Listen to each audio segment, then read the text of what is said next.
handle so many impeachment proceedings in relation to the offices of governors and deputy governors. And more importantly, that this Senate has been a great contributor in establishing the jurisprudence revolving around the impeachment process in the Republic of Kenya.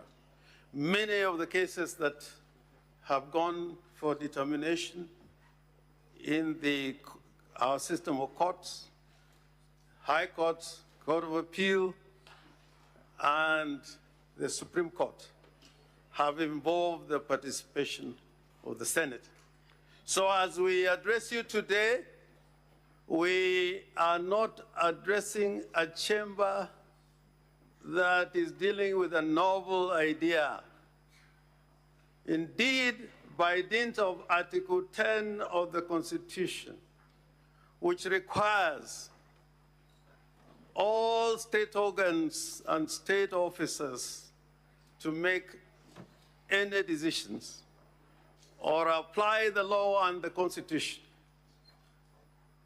they are required to apply the Constitution of the Republic of Kenya. That is by dint of Article 1, Article 10, Sub-Article 1. So it should not be lost to anybody that the application of the Constitution in decision-making is entirely in the province of the courts. This Senate, on this particular issue, you are seized of this matter.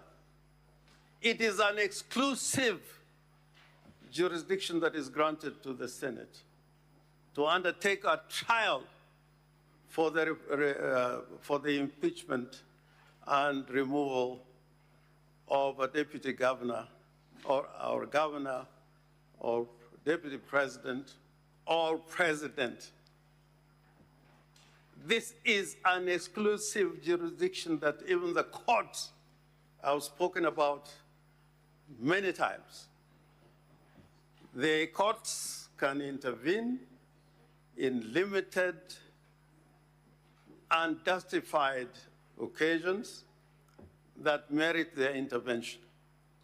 But it should never be lost that this is the trial court, if I may put it that way.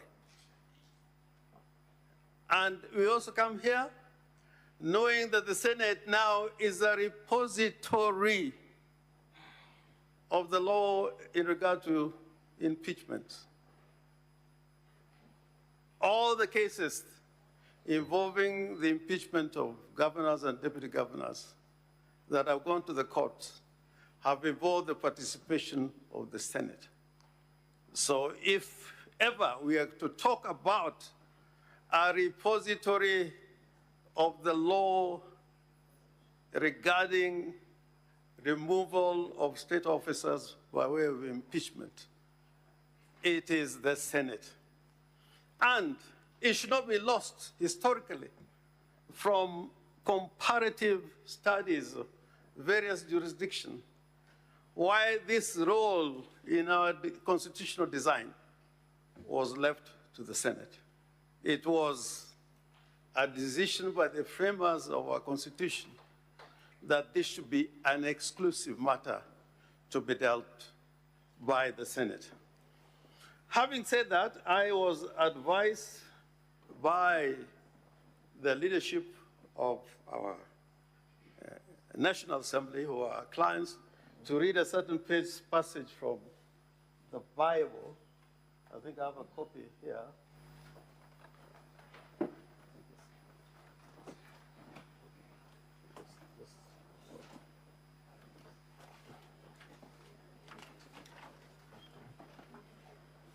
Yeah, I'm so sorry.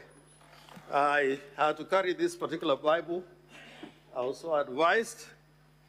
And this is, I read the Bible a lot to myself, but never in this kind of occasion. And this is the book of Exodus, 22, verse 22 and 23. And I'll read both the St. James Version, which is the one I prefer because of the language, and from the Living Bible, which is in English is more appropriate. And I read, that is from the King James Version. Ye shall not afflict any widow or fatherless child, and my wrath shall wax hot, and I will kill you with the sword, and your wives shall be widows, and your children fatherless. From the Living Bible Version, it reads as follows. The language is a little bit more palatable. You must not oppress,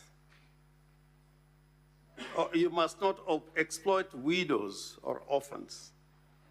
If you do so in any way, and they cry to me for my help, I shall surely give it, and my anger shall flame out against you, and I will kill you with enemy armies, so that your wives will be widows and your children fatherless. This is the Lord of the Old Testament. Now, I will come back to this matter later. But for now, I want to walk a constitutional journey with the Senate in giving a panoramic view of what our constitutional order is in regard to the office of the president and the deputy president. Under the old constitution, we had no provisions like the ones we have in this constitution.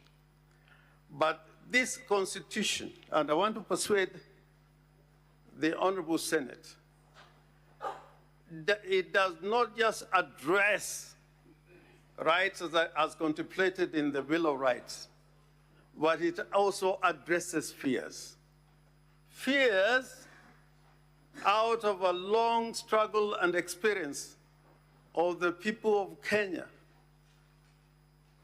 And in the Kenyan people having given themselves this constitution, they were addressing rights and fears, and more importantly, they wanted to establish a system of government that can work.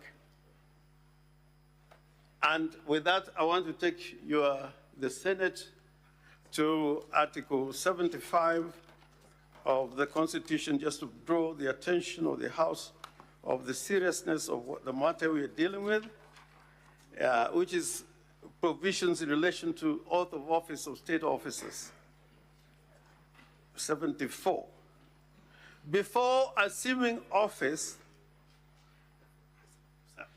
before assuming a state office, acting in a state office, or performing any functions of the state office, a person shall take and subscribe the oath or affirmation of office in the manner and form prescribed by the third schedule or under an act of Parliament.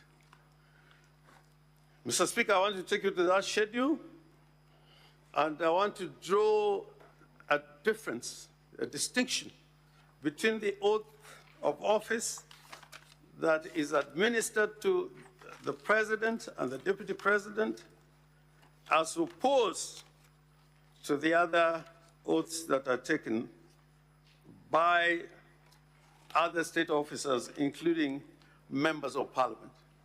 And there's a big distinction. And when it comes to the oath of the due execution of office for the president and that of the deputy president, which is found in the 3rd schedule of the Constitution, there are words there that I would plead to the Senate to consider in consideration to the matters which are raised in the motion of impeachment by the National Assembly and the charges as they've been read out here. Now, the motion, the oath for, or solemn affirmation for due execution of office for the Deputy President reads as follows. I do swear solemnly affirm that I will always truly and diligently serve the people and the Republic of Kenya in the office of the Deputy President. I pause there to emphasize those words that are found in the Constitution, that I will always truly and diligently serve the people of Kenya, that is the Republic of Kenya, and it continues to say as follows, that I will diligently discharge my duties and perform my functions in the said office to the best of my judgment, that I will at all times, when so required, faithfully and truly give my counsel and advice to the President of the Republic of Kenya, and that I will do justice to all without fear. I emphasize the word doing justice to all. Those 3 words in the oaths and affirmations for due execution of office, which are found in the 3rd schedule, are not contained in similar words when it comes to the Speaker of the Senate, the Speaker of the National Assembly, the Chief Justice. It only applies to the Deputy President and the President. Why am I saying this? Because if you look at the Constitution in terms of the election of the President and and the Deputy President, you'll find that, Mr. Speaker, sir, that the President and the Deputy President are elected at constituencies. And in that election, they must receive a majority of votes in at least half the constituencies in the Republic of Kenya. What I'm not trying to say, it has come out, and I say this with utmost respect, that the Deputy President who stands here on trial by the Senate would assume that he was elected to represent the interests of a certain region. Whereas the Constitution is clear, he's elected by the whole country. He's got no area to protect. Under the old Constitution, the President had to be elected from a constituency, a Vice President had to be elected from a constituency as a Member of Parliament. This Constitution has no similar provisions. And now, when you come to the functions of the Deputy President, and I think this is extremely important in the kind of relationship that there should be between the President and the Deputy President, it says so in the following words, which I need to read for clarity in terms of the Deputy President. And those are found in Article 147, that he shall be the principal assistant, deputized for the President in the execution of the President functions, and also he may be assigned duties by the President. The kind of symbiotic relationship that should exist between the President and the Deputy President is underlined in this Constitution. Now, it is uncontestable, and I think this is the issue that I want to deal with. in some detail. It is uncontestable from the record that you have, even from the Deputy President, that the words he is accused to have uttered, where he alleges that Kenya is like a company existing of shareholders, that does not sit with the Constitution of the Republic of Kenya. Kenya is not a republic that is established on the basis of shareholding. It's a republic of citizens. So when a deputy president talks about taking the interest of Watu Murima, for whatever that would mean, it is not in compliance with his constitutional remit. And the words are there. What he has said in public on this issue is very clear. The second issue is on the question of collective responsibility. You would find out from this constitution that in nearly all the important constitutional bodies established under the Constitution, the deputy president is a member of those particular institutions or organs, like the National Security Council.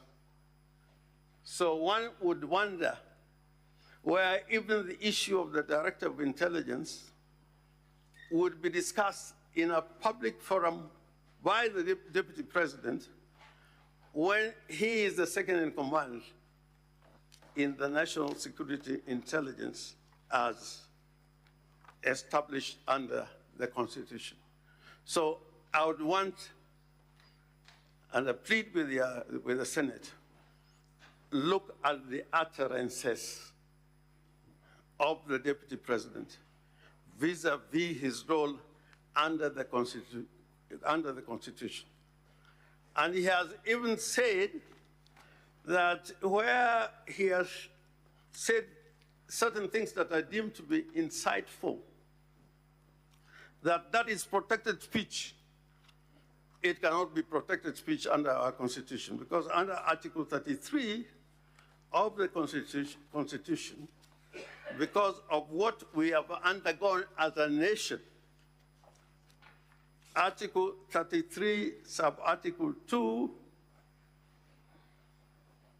has a limitation that the expressions that extend to propaganda for war, incitement to violence, hate speech, advocacy of hatred, that cannot be protected speech. Now, the other very important point, which I want to put before the Senate, sometime in February 2017, the Deputy President traveled to London, and he went to a hospital in London where his brother was admitted in ICU. When he arrived the next day, he prevailed upon his brother to execute a will. That was on the 17th of February, 2017. In that trip, there is no evidence at all that he tried to talk to doctors or physicians who are looking after his own brother. After this visit, he walked away. And 7 days later— Mr. Speaker, I rise to raise an objection. Can I proceed? Mr. Speaker, we owe the Deputy President very elementary decency. We owe it to the Deputy President to be basically decent in these proceedings. I want to know whether counsel at the bar, one, can adduce this kind of evidence that is not contained in any evidentiary material before the Senate. I want to know which ground in the 11 grounds in the impeachment motion is this evidence from the bar supporting. I repeat, Mr. Speaker, we owe the deputy president the most basic decency. I object. Senior Counsel Orengo, those amendments, are they contained? They are contained, they're all here. And refer to the document. Volume 4. I am not referring because if I've got to refer to every document, will take a lot of time, and I have only 30 minutes. If you look at volume 4 of this document on public participation, from page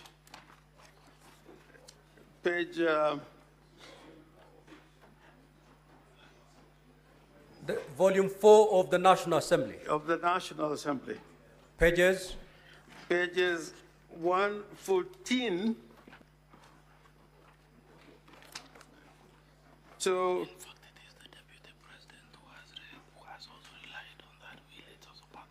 yes. And in fact, this page is also called Tend the Will, and the Deputy President is the one who is relying on this will.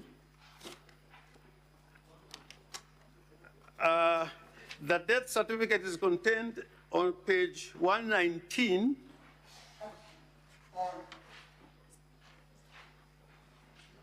And it shows the only person who attended the deceased, the brother of the Deputy President at that time, was his daughter, was the only person present. And then there's the will, and in the documents on page 128, and this is why I was raising this matter, on page 128, there's a letter by Mr. Madenge and Mr. Njoroge Rigeru, who together with Mr. Rigathi Gachagua were the joint will executors.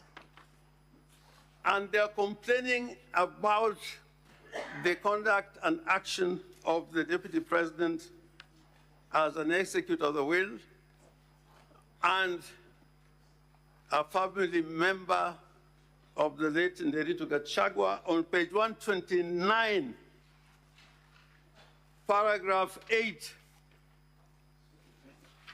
there, and it says, from bank statements to this, for this account seen by us, you transferred some funds from these accounts to other persons as follows.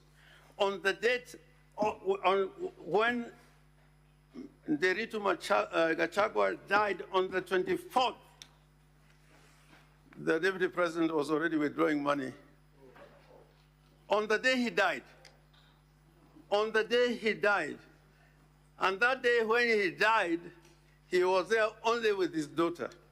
And then they say on the 19th of May, 2017, again, another money was withdrawn and paid to Messrs. Oamunyuro Investment Limited. This story, you will find it in the documentation. And part of it is what Mr. Njomo was saying. Counsel for Deputy President, just have your seat. When your time comes, you'll be able to make the rebuttals. Proceed, Senior Counsel. How many minutes do I have?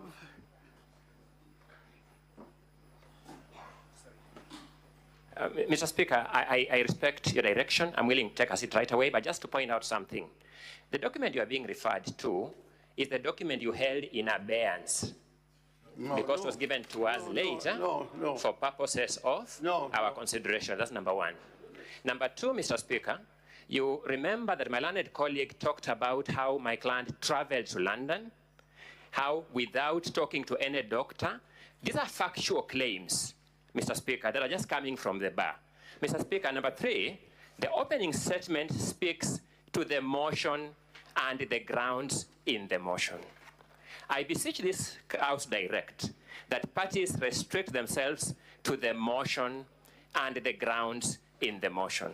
The facts you are now being referred to have no basis in the motion and the grounds in the motion, unless Senior Counsel, His Excellency Governor Orengo, can draw your attention to any ground in the motion that those facts are not addressing. I repeat what I said, Mr. Speaker. The ruling is yours. We owe it to the Deputy President and the integrity of our checks and balances institutions to maintain basic decency in these proceedings. I rest. In fact, Council, I cannot tell you how you're going to make your opening statements. If you're going outside the allegations, that's up to you.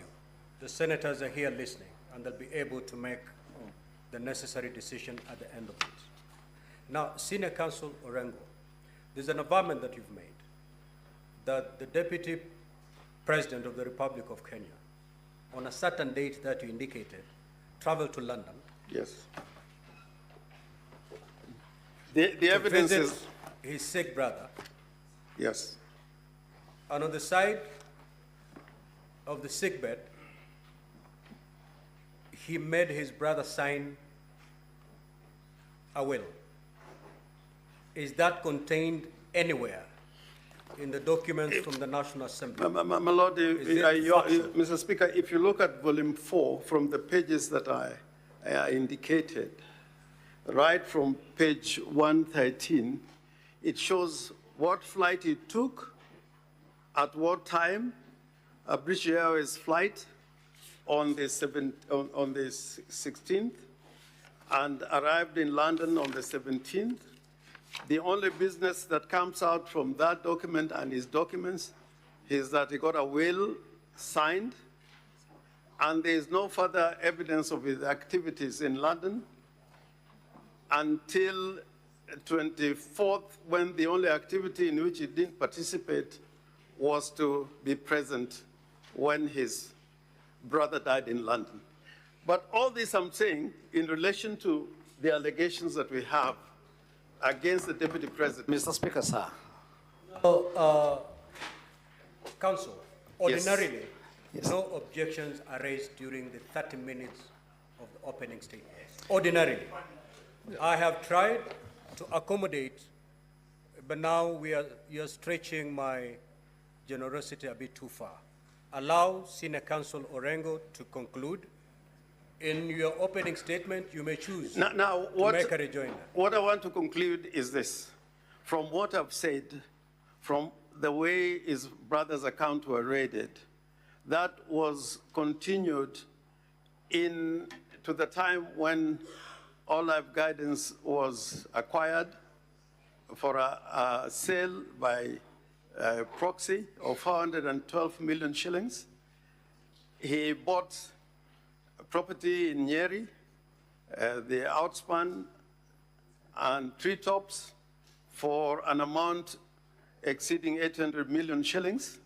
And we're saying part of that money was not money coming from him, and evidence will show that he was raiding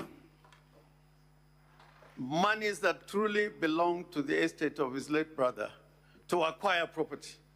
If that is not an offense by law, these were proceeds of crime committed by the Deputy President to acquire property. And to drive this point home, the judgment by Justice Minor, which is also part of the record, where she made a determination, and that judgment stands, that the 200 million shillings that was found in an account with a financial institution in excess of 200 million shillings were proceeds of crime.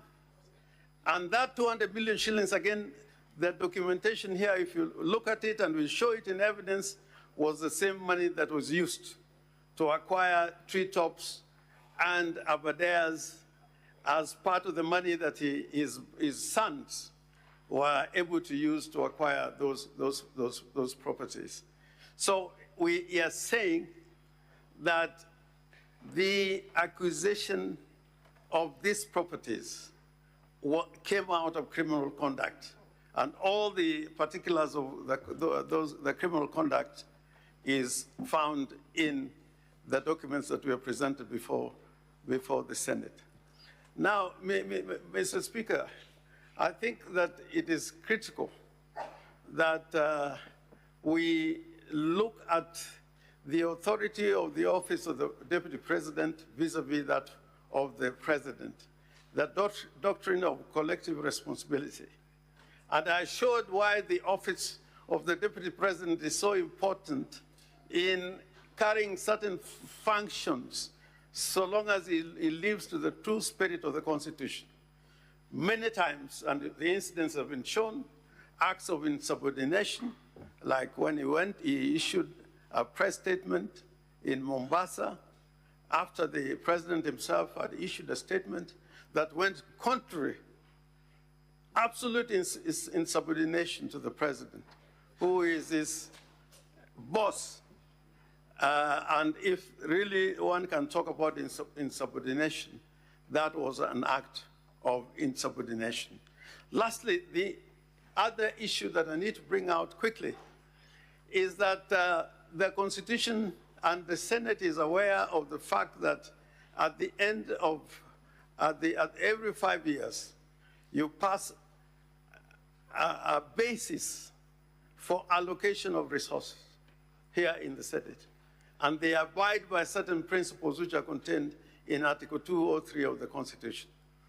This issue about certain areas being preferred because they're shareholders goes against the very spirit of the Constitution.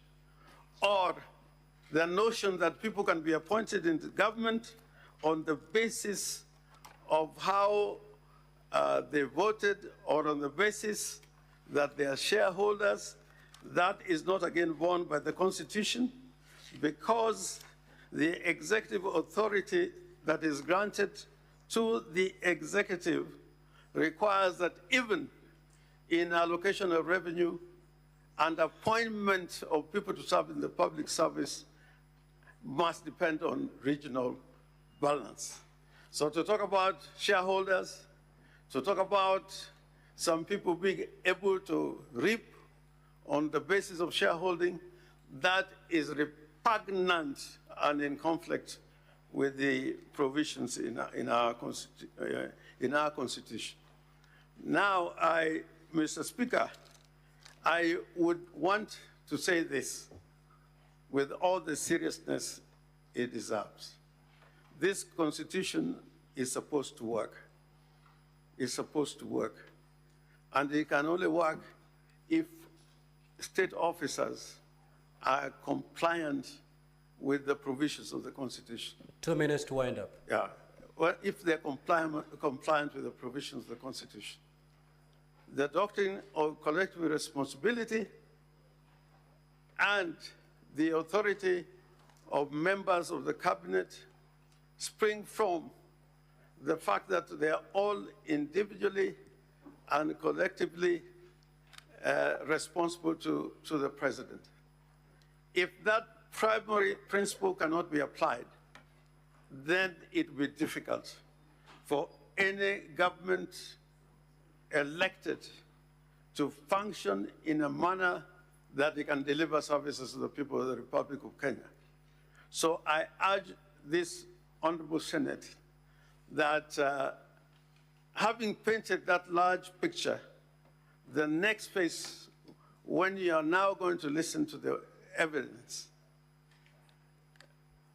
and look at the exhibits that we have attached, you'll find that a strong case has been made out for the impeachment and removal from office of the Deputy President of the Republic of Kenya. And this Senate should not shy away from undertaking that responsibility. It does not matter that there is a matter that could be taken to DCI or to the AACC. The role of Senate is different to undertake oversight over those who are given a responsibility to manage the affairs of the country. And that does not depend on the role of any other agency or body created by the Constitution. Your role is to demonstrate to all people in state offices that this oversight role you play, whether it is that of impeachment, to demonstrate to the people of Kenya that it is not cosmetic. And where there's evidence, like the evidence that we are showing and adducing before you, that person I'm afraid, Senior Counsel, your time is up. should suffer the consequence. I thank you. I thank you. Counsel for the Deputy President. Floor is yours.